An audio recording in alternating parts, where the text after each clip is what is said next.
Coming up on Look Today, we have continuing coverage of the initiatives to promote Warren County tourism. We have plenty of details. Plus, we've got part two of our coverage of a petition that was dismissed by the New York State Supreme Court.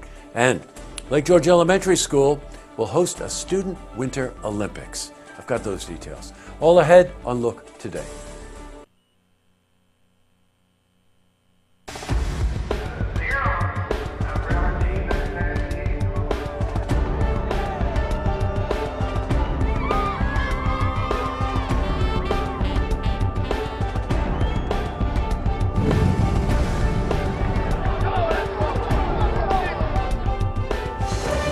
Welcome everyone. I'm Jay Hood Jackson, and this is Look Today. On tonight's program, I sit down with Chuck Voskanyan, the president, founder of Rockmont Record Club, and he's here to talk about the club's next presentation, Derek and the Dominoes.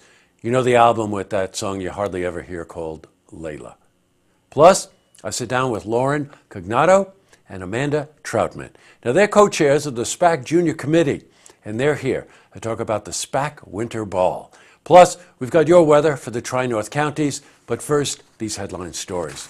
Well, in our lead story, we have continuing coverage of the initiatives to better promote Warren County tourism. Business leaders in Warren County believe there should be more emphasis and time put into promoting tourism.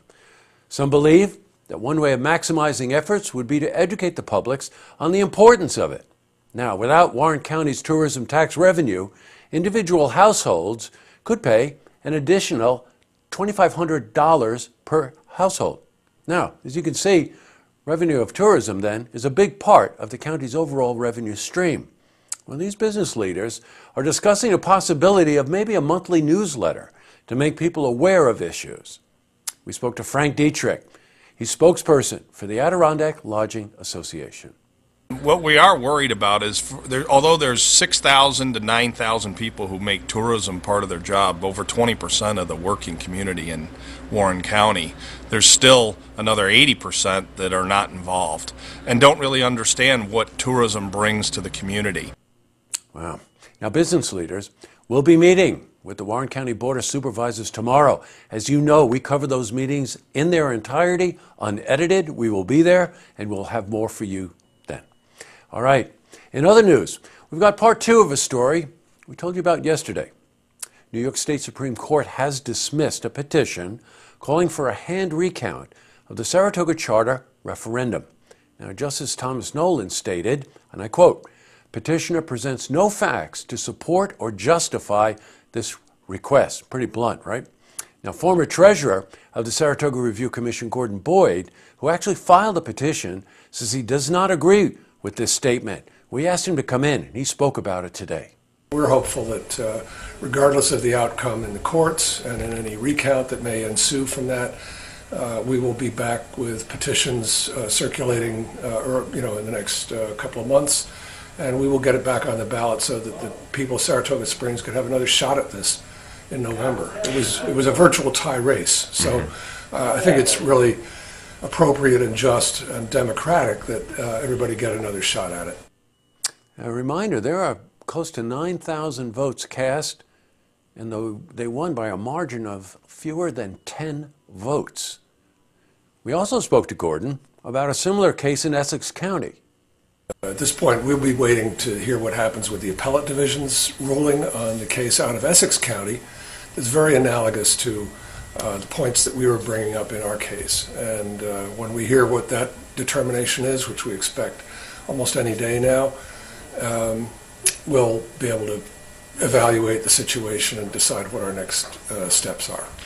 Now, as we have from the very beginning, we will continue to keep you updated on any news we receive regarding this.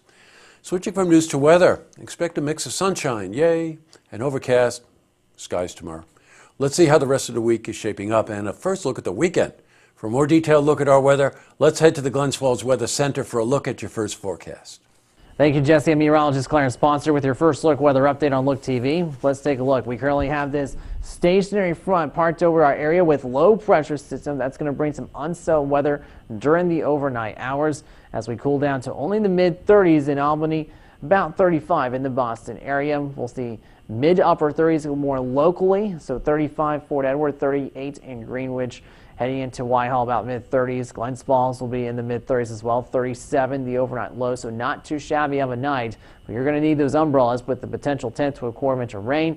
Few showers possible in the morning, then clearing skies. Upper 30s on Friday. Those scattered showers will be evident as you walk out the door with those mid-30s air temps. Then we'll see some colder weather behind the front.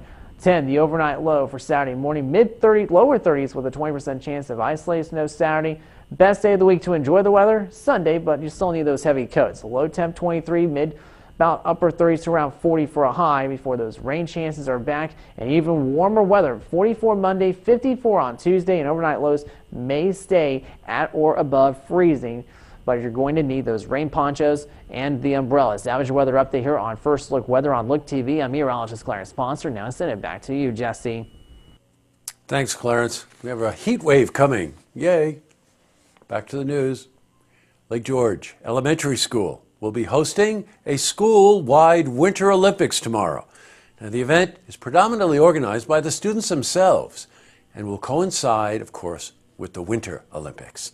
Now, this unique event will foster student leadership as well as collaboration with the Double H Ranch. Well, we spoke to one of the students, Camden Wolfield, about the event. We really wanted the entire school to honor the Olympics. If they can't see it on TV, then we really want to give them a taste of what it is. Now, my participation in this was making a video for the opening ceremony. I think that it took me a lot of work, but hopefully this pays. Amazing, right? You know what I mean. Up next, I sit down with Chuck Viscanian, president, founder, Rockman Record Club. He's here to talk about the club's next presentation, Derek and the Dominoes. I also sit down with Lauren Cognato and Amanda Troutman. They're co-chairs of the SPAC Junior Committee, and they're here to talk about the SPAC Winter Ball. It's a good one. First, if you've seen what's happening, you want to share a story idea, how about join us for an interview? Then give us a call on the hotline. The number is 798-8000. Well, that's all the time we have for this edition of Look Today. Hang in with me here for the next 45 seconds or so. I feel it's important. Every once in a while, all of us here at Look Media feel that we need to speak out when an issue affects us all. And the mass shootings in Florida, yet another reminder of how important it is that we address the things that are really threatening our way of life, no matter where you live, even right here. Reminders, we were at Ballston Spa Middle School yesterday, Lake George Elementary School today. We see firsthand how children of all ages are discovering things about themselves and life.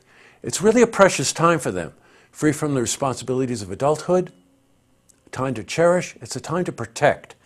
A U.S. Senator said yesterday on the House floor, quote unquote, "We're the only country in the world with this gun violence problem." Now, other countries have depressed people, angry people, unstable people.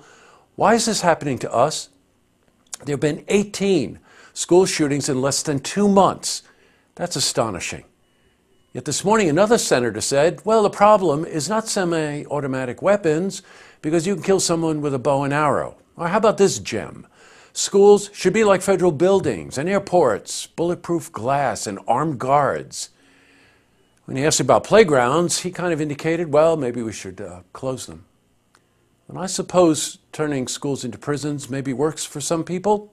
Bottom line, regardless of politics, this is going to come down to us, the voters, we the people.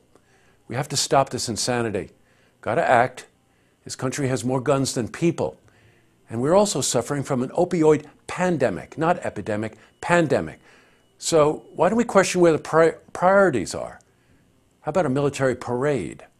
A news anchor said it best this morning. He said, do we feel anymore? Think about that. Get involved. Tonight on Look TV, sold our call-in auction program. And don't forget, tune in tomorrow night for the stories that matter to you. Good night, everyone.